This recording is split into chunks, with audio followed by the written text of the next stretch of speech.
Michael here with the roof guys, and this is your roof. Let's start at the top.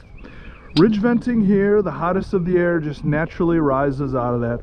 We're going to replace all of that you see, and we're even going to try to extend it out a little bit. So wherever we can put a little bit more on, we might be able to put a couple of strips there and even a little bit right there. We'll do that. That'll help the attic breathe even better. Looks like you might have had a repair on the end, or maybe that was an addition there. Before that is some black streaking. That is blue-green algae. It's better known as black streaking. This right here is a Velux solar tube. We would just pull that up, reseal that. Same with that one there. Looks like it's got a little bit of lining coming out of that. We can tuck that back in when we get to it. Satellite dish, that would need to be removed. We would remove that, no problem. We just don't replace it. So if you're still using it, you'd call DirecTV and you could set it up along with the roof install.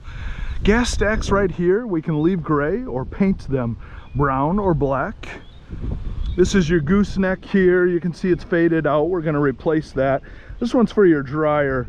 It's recommended that every year and a half, you get them cleaned out because they start to build lint up in them. This one's pretty good. It's pretty clean.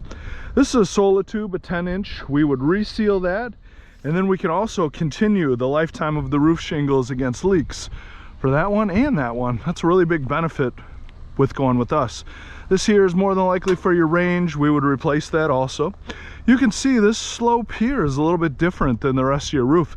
It's called a low slope. So it's really important to get good ice and water barrier in there, because that's where the water sits the longest. So we'll be sure to get it in that valleys. Your gutters look real good. They're in good shape. They're clean. We'll clean them out for you. I don't see any reason to replace those, but if you'd like an estimate, happy to help with that. No storm damage up here, nothing of significance. You got a little bit of nail pops right here where the nails are starting to work their way out, and probably a little bit of rodent damage there also. They get up here, they like to scratch and pick. But other than the cosmetic, your roof is doing pretty good. The true motivation to replacing it ahead of time is just your roof's not going to be any less 2-3 years from now. Attic fans are still working. We would reseal those and continue that warranty on those also, because both of those are our products. All in all, that's your roof.